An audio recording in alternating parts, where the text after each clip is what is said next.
This is Becoming Inclusive from the Kaleidoscope Group, where we're thinking differently about diversity, equity, and inclusion for more empowered people at work. We're committed to real change, and that begins with real conversations. Welcome in. Welcome to another episode of Becoming Inclusive. I'm Reginald Ponder, and I'm always happy to be here with my co-host, Catherine Potts. Hey, Kat, how are you? Hey, I'm good. Always happy to be on here. Well, we've been talking a lot about so many issues, and you said to me, we have to get Trisha Carter on the podcast. I did. So she is a global engagement leader and an organizational psychologist, I want to say psychiatrist, but she does not give out the medicine. But I want to say first, welcome, Trisha. Trisha, we're really happy to have you. Thanks, Reggie. It's lovely to be here. Hi, Kat. And so one of the things, Kat, that you guys were talking about is that you pointed out that here in the United States that it is Mental Health Awareness Month, and that it would be really great to talk about mental health and its connection to DE&I. And before we really get into that, this is a topic that it really is near and dear to my heart, because I come from the old school. Is that the old school says we push through it, don't worry about it, be a man. For the guys, it would be like be a man, and so we really haven't talked about a lot of the issues or things that have bothered us. And for me, I think it's a good thing. However, I don't think a lot of us old school people really think that. We're like, what's wrong with these people? They're so soft. Everything bothers them. Just do it. Just push through it. It just boggles the mind. But for me, I'm just so happy that you guys decided to talk about this topic, because there's still some issues that I need to work with. So maybe Trisha, you and I need to do some things offline, because I know I need some help. That's true. You definitely do, Reg. Absolutely. So Trisha, talk about that just a little bit. Hey, one of the things that I say often if I'm in a training session is that I'm an organizational psychologist. So I'm qualified and trained to help you in the workplace and to help you, manage yourself in the work and be the best that you can be in the workplace, and to help your workplaces help you. But I'm not here to, analyze your dreams or, break down your relationship with your mother. Sorry, Reggie. But I still want to be the best that I could be. But absolutely, you do. Yeah. And don't we all? I mean, I think it's crazy to think that, people don't want to grow. They don't want to have well-being. And so I think everybody comes to work wanting to be and grow and contribute in the best possible way they can. Excuse me. So, it's sad when people don't. I think though, and Kat will talk a little bit about this. I think though, because it was kind of taboo to talk about it, sometimes we're going to work not even knowing what those issues are, what those things are that are bothering us, that might be hindering us from being the best that we can. And a lot of those issues, not all of them, but a lot of those issues do relate to DE&I, to diversity, equity, and inclusion. How I show up. I just watched an episode of Survivor where they were getting ready to vote off someone from the island. And there were 2 black people being voted off, and there were 2 black people left. And the one young lady said, one of the black women said, I cannot in good conscience vote off this other black person. I just can't do it. And she says that because of society, I can't see where we're going to vote off 3 black people at the same time. But while this is a game, she talked about how it had bigger ramifications for her than just playing the game. And the reason I bring that up is that you talk about the workplace, is that there's so many things that are running through our heads and through our minds. It's not always black and white, because people think when we talk diversity, we're only talking black and white. But I was just bringing that issue up as one of those things. I think what you're talking about though, Reg, is mental health exists inside and outside of work, right? You don't go to work and then suddenly everything that you're dealing with outside of the building or away from your computer doesn't disappear. Those things show up in the workplace. They show up, in your output, right? They show up in just all of that, your mental health. And to kind of talk about something you brought up about it being taboo, I really think with like my generation as a millennial, it's a little bit less taboo, right? We're very mental health driven, like, the work-life balancing. We're really trying to push that.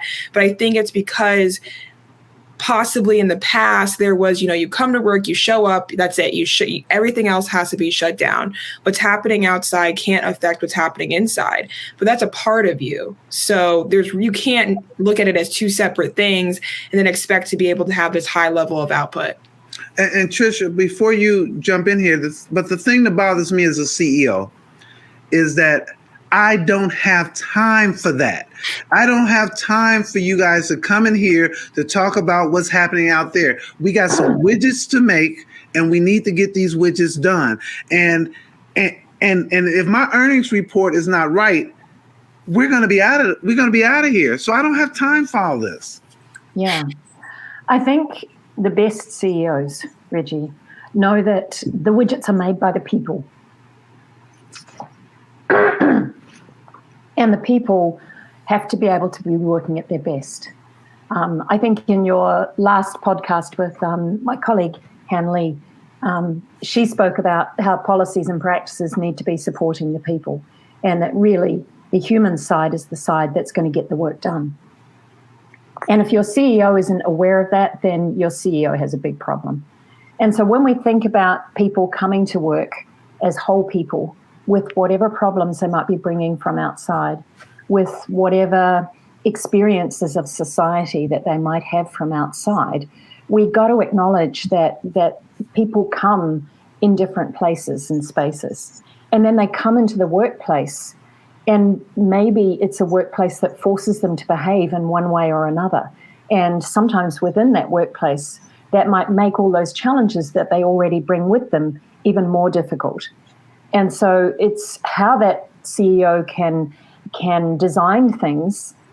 CEO may not be designing them, but how that CEO can work things so that the ways the widgets are built can support the people in that work, and can acknowledge that the people coming in may actually have some brilliant ideas about how to make those widgets better if the CEO allows those people to operate in a way that is using the best of who they are. And I also think that if you're in a position that's client facing, right, and you're having all these interactions with other people are only human. So you can't expect because they're now at work, it's not going to bleed into their customer service. I mean, you see it all the time. I worked in customer service as a customer service manager at TJ Maxx a long time ago. I could see all the time when people at the cash, my employees at the cashier were having bad days or they weren't feeling good. And that impacted how they were treating the, people that were shopping, the customers, right?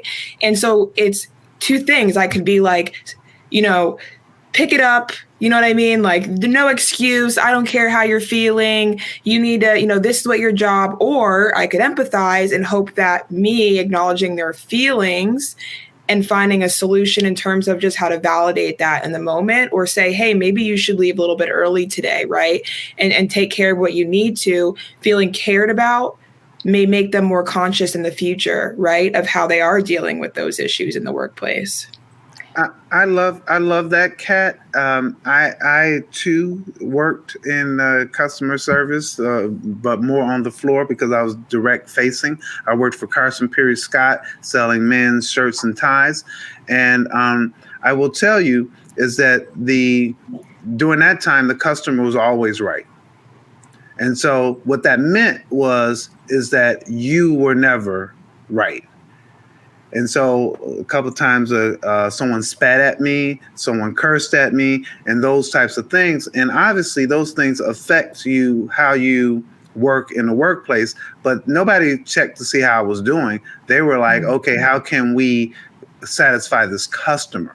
How can we make sure the customer gets what they need? So when you talk about this whole, there was some mental anguish. I'm thinking about this today in terms of the spitting at me. Luckily it missed, but I saw you about to say something, Trisha. I'm sorry. Yeah, no, I was empathizing with the situation that must have been, Reggie, and how painful. And I can understand that it still has memories for you today. And the fact that no one reached out and said, "Hey, Reggie, that was really tough. Let's take a step back," and just supported you in that process is wrong. So we would say there are some workplaces where people are constantly at risk. And so some workplaces, obviously the military, first responders, as you would call them in the US, healthcare workers, as they have experienced things during the pandemic and some of the challenges they have been facing, those are really high-risk workplaces. And we don't always think of things like customer-facing roles as being high risk.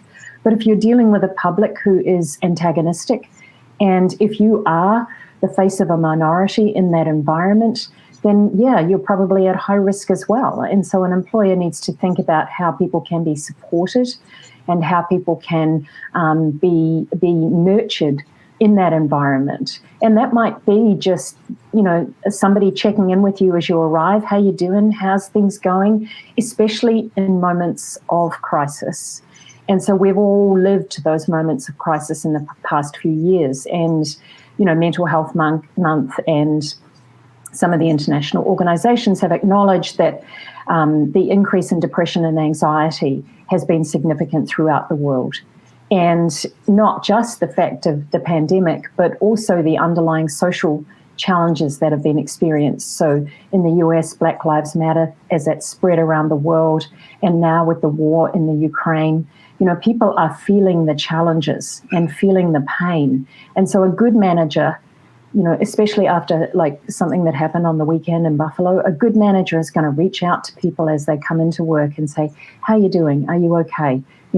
Are you ready to work?" And just enable you to feel cared for, maybe to release a bit of the tension that you might be experiencing, and then to get into the work that you have to do. When people feel they're part of a team, when they feel strong connections with the people around them, when people feel cared for by their leader, they are more able to contribute in that way, to turn around and do the work. They are more able to bring their best selves to work and to do that work in a way that is productive and a way that is going to be showing them, the employer and the organisation, to their best. So, Trisha, a thought that always comes to mind for me is that, so this weekend, when you talk about the shooting in Buffalo, so as it relates to African Americans, very traumatic, and you're going into, but then you talk about the shooting at the church as it relates to my Asian brothers and sisters. There's that trauma there. So is this really about DE&I, or is this really about just people? Because everybody experiences some kind of trauma. And the reason I asked this question, or just want to get your thoughts on it, is that when we start talking about DE&I, and that's how come we have this podcast talking about becoming inclusive, it is almost a curse word or a bad word to say when we say diversity, equity, and inclusion. And people say, well, that's everybody. Doesn't it apply to everybody? And so why are you saying it's DE&I? Do you have any thoughts on that?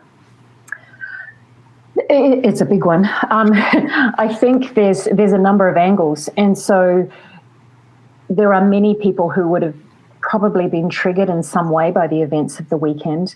And they could be people who have experienced different things. They could be people who saw themselves in those people who were killed, who were impacted. It could be people who have experienced something in the past, and so that might have triggered something for them, even though they themselves are not from that minority group. And it could be somebody who just cares, and would like to see things changed. And so from lots of different perspectives, where people can be feeling things as they come into work. And it could be that something happened to them in the weekend with their family that we know nothing about.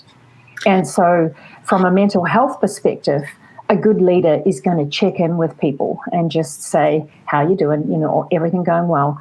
And have that relationship where if something terrible did happen, your grandma died, your child had an accident, you're going to be able to share that, and you're going to be able to in bringing your whole self to work, people are going to support you.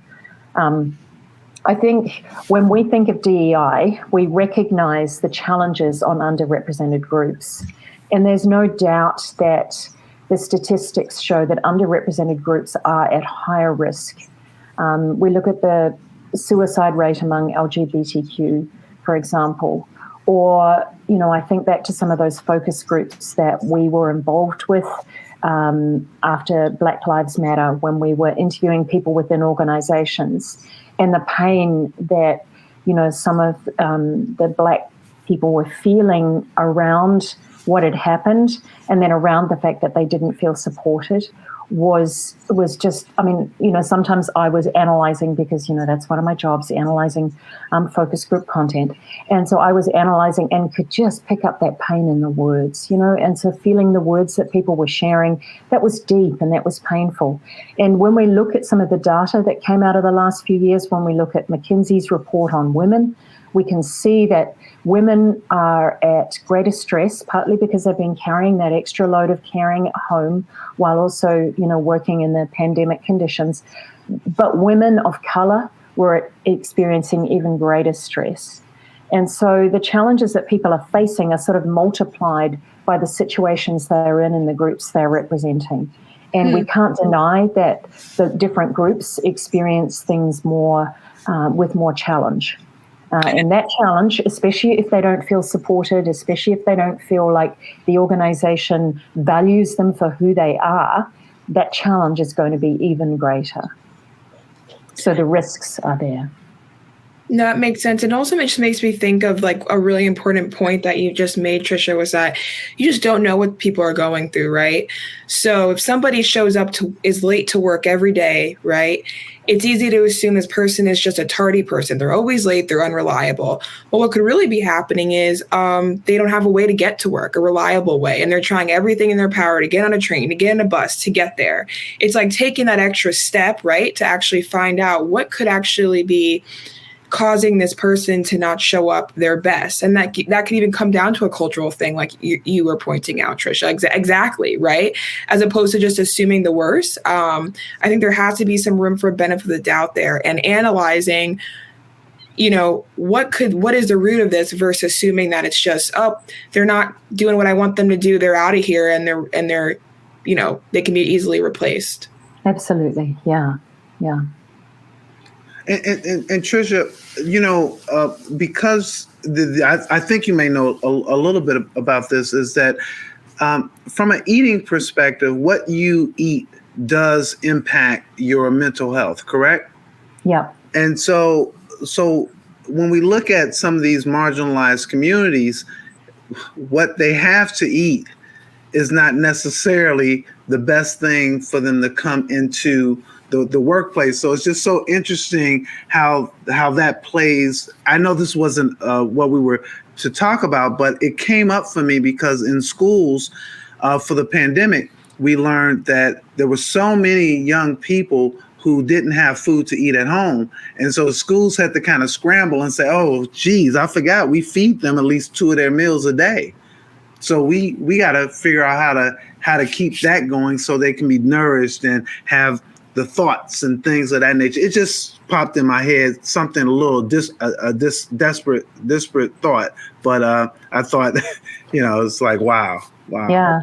There's actually some really interesting research, Reggie, in terms of how the gut relates to the brain. And there's a whole lot of connections that have only recently been discovered. And so you're absolutely right. What we eat and how our gut digests our food is significantly linked. And there are some, mental health conditions that have been linked to some gut conditions. And so, there's so many different things that people can explore that can help and can be ways of navigating through. And like you say, if people don't have that facility to explore, if they don't have the right food options in front of them, they're already at a disadvantage. Yeah. I wonder too, I want to ask Trisha, what is sort of the biggest disconnect that you've seen where at a company, that reasons why sometimes that's put on the back burner, or like if you are helping a company, what are some things that they're typically trying to accomplish? Because I think there are more companies now, I want to say post-pandemic, right? They're understanding that people want a work-life balance, and part of that work-life balance is to sustain mental health. You can't be your job, right? That's not your whole identity. That's a huge thing, especially for us millennials. But I wonder, like, what are some trends that make companies apprehensive outside of what Reggie's saying, where they're just like, I don't have time to worry about it, right? What are some of these trends that you see? Yeah, I think there's two separate things. So one is supporting people with mental illness. So when we look at people who are facing mental challenges, that is effectively one of our underrepresented groups. That is a group of people that from a DEI perspective, we would say, hey, do you have any policies to support these people? Are there practices, so that their employment is protected, that they are able to perhaps take extra leave, or that they have, supportive groups within the organization that may be there for them. And there's also an assumption sometimes made that people who perhaps have a diagnosis of a mental illness are not thriving. And that's a misconception. So, the current way of thinking is not that there's this continuum from well-being to mental illness. In reality, people can have a mental illness but still be living well, through the ups and downs. As high functioning. Absolutely, yeah. And so we think of well-being and low well-being, and then mental illness and mental wellness. They're two separate things in lots of ways. So there can be links between them, but you can't make that assumption. And so somebody with a diagnosis of anything can be coming into work and fulfilling and doing a great job, but they might need a little bit of accommodation to enable them just to continue doing that. And then there is the workplace who perhaps, have, like Reggie, who have perhaps never been to a psychologist or a psychiatrist, never gained any diagnosis, but maybe, working on their well-being, or maybe struggling with their well-being.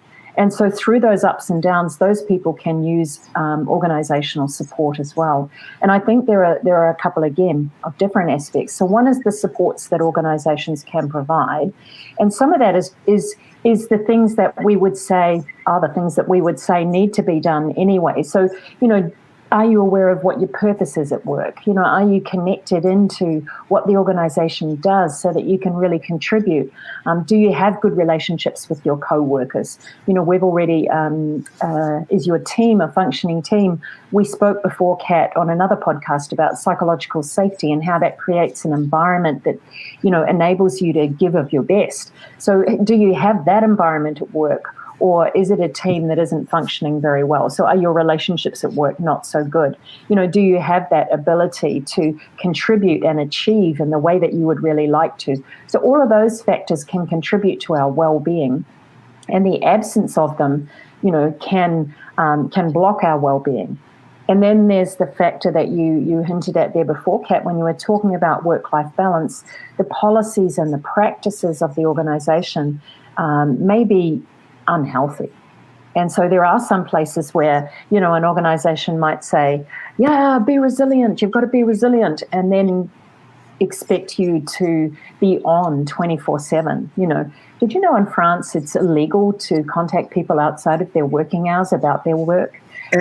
And so legal in the United States of America. so we're gonna have to talk about this some more, but I want to at least give in one more point here, and I'm so glad you talked about this thing with France. Is that I am not sure that working from home achieves the work-life balance that people are talking about. Research has shown that you work more and you work longer. I don't know if it's all the research, but there's some research that shows that you work more and longer. And I know that's the case for me. I wake up in the morning at 5. I say, let me go downstairs and go to my office. I go into my office. I stay until 9 o'clock when I got to do some stuff for the family. I do that stuff for like 9 to 10 o'clock. Then I get back to work. Then at 3 o'clock, pick up the kids, do that thing, and then go back to work. And then I watch some TV and go back to work. So where I might have left home in France, they couldn't have called me. Now I'm at home, and that's all I'm doing. I got all. I'm going to interrupt really quick because an important thing that you said and was weaved in through everything is even though you may be working longer, you have time to pick up the kids. You can do laundry. You can do some things around the house. Where I'm not saying that that's a work-life balance, but it does provide you, even if you want to stretch out your day to be able to put things that can make your day a little bit more tolerable, depending on your job. If it's a stressful job or whatever your situation is, it does give you the freedom. But I just want to bring up something really quick. I was seeing some friends over the weekend at brunch, and we were talking about this. They were like, I would prefer a hybrid.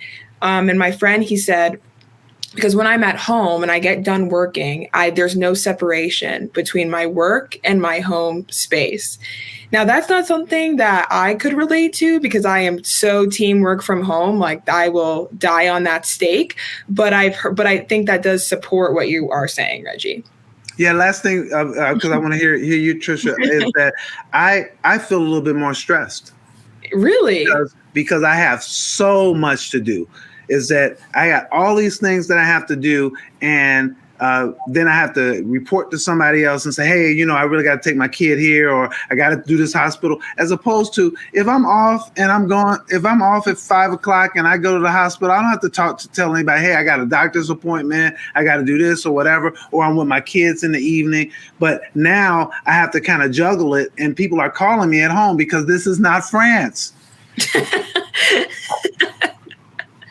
This is not France. This is the topic of this podcast. Yeah, maybe we should title it that. Absolutely, we acknowledged during the pandemic that this was a massive challenge, that the ability for work to spread out without boundaries was a risk factor, and that people needed to acknowledge their well-being needs and to take care of that. So, Reggie, if in the middle of that day you're spending, some great time with your kids, you're going for a walk, that's one of the things that I do often after I finish my meetings with America in the morning. So, you all go off to have your dinner and I go take a walk and then come back and do some more work. But that walk really, switches things for me. And so I think what happened when we moved to home was that well-being and work life, and the whole term work-life balance is a bit crazy, really, isn't it? Because it's impossible. But getting the work and the life mixture that we want, which we need to acknowledge is different for each of us, but getting what we want, that became more difficult during the pandemic, and so we needed to be more in control of our own work. And so that we needed to have that agency to say, hey, I'm not available then if our considered time period was extended. And good organizations did that. Good organizations helped people to draw boundaries. Good organizations gave people some extra leave because they acknowledged that the pandemic itself was challenging and people needed to take a break and have, some mental health days.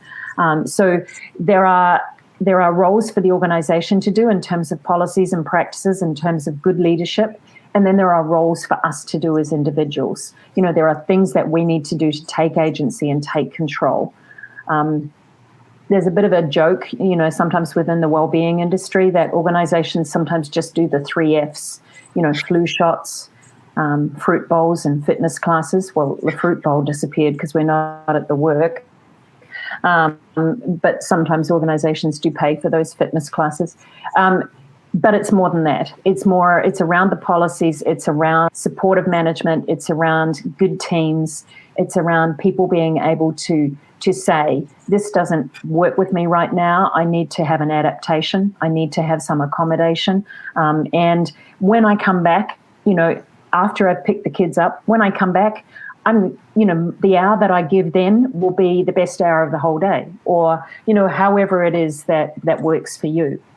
But I think what happened was we moved to a lot of variety. We moved to recognizing that people bring themselves differently into that workspace. And yeah, sometimes it is just breaking things at the end of the day. And it used to be, sometimes changing shoes. The problem with the pandemic was that we just, wore slippers or comfy Ugg boots or whatever you have in America all day long, so we sort of switched from that, changing our clothes to give us a message, and creating a different space between work and between relaxation, or moving from the office, if you were lucky enough to have one, or the side of the bed where you worked, to the dining room or the lounge room to watch TV if you're lucky enough to have those rooms. But some people found it really hard to make those distinctions. And so that was a challenge. But that was some of the things that good organizations were helping people to learn about and recognize for themselves. Yeah. Wow. I was going to ask you to give us a couple of tips, and I love that. Those are really good tips for people, I think. Those are some really good tips. Just change either your environment or even change what you're wearing. And I can see how that would really change my mindset, is that I move from my PJs down below, because you can't see that I have on my PJs. No, I don't. But my PJs down below to put on some blue jeans, and now I'm in a different kind of mindset. So I really, really love it. I think obviously this whole issue of mental health is one of those issues that kind of permeates everything that we do. And so it's so important that we're here talking about it. I want to thank you, Trisha, for joining us to talk about it. And I'm sure we'll do that again. That is my co-host, Catherine Potts.